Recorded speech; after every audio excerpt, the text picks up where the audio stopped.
Hello kids, welcome to my channel Joyful Juniors. Today we are going to learn about moral story.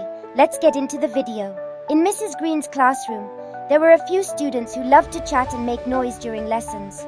Ryan, Zoe and Leo were always whispering, giggling, and passing notes, even when Mrs. Green was trying to teach. The other students, like Emily and Sam, found it hard to concentrate on their work, and they were starting to fall behind because of all the noise. One day, Mrs. Green noticed how frustrated the quiet students were becoming. Instead of getting angry, she decided to teach a lesson in a different way. The next morning, as the noisy trio began their usual chatter, Mrs. Green asked the class to close their books. She told everyone that they were going to play a game. Let's pretend we're in the middle of an important class discussion, but only a few of us are allowed to talk, she said. The rest of you will be making lots of noise. Mrs. Green picked Emily and Sam to start sharing their thoughts about the topic they were learning. But as soon as they began speaking, the rest of the class, led by Mrs. Green, started whispering, tapping pencils, and shuffling papers loudly. Ryan, Zoe, and Leo, who were now paying attention, found it impossible to hear what Emily and Sam were saying.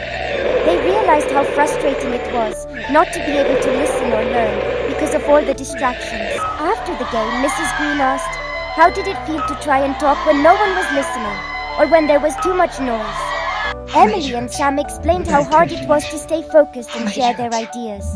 Then Mrs. Green turned to Ryan, Zoe, and Leo and asked, how did it feel when you couldn't hear your classmates?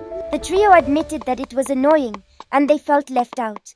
They began to understand how their behavior was affecting everyone else in the class. Mrs. Green then said, in our classroom, everyone deserves a chance to learn and to be heard. When we don't listen or when we make noise, we take that chance away from others. From that day on, Ryan, Zoe, and Leo made an effort to listen when it was time to learn and keep their chatter to break times. The classroom became a much more peaceful place, where everyone could learn and enjoy their lessons. That's all for today, kids. If you liked the video, please like, share, and subscribe. See you in the next video. Bye-bye.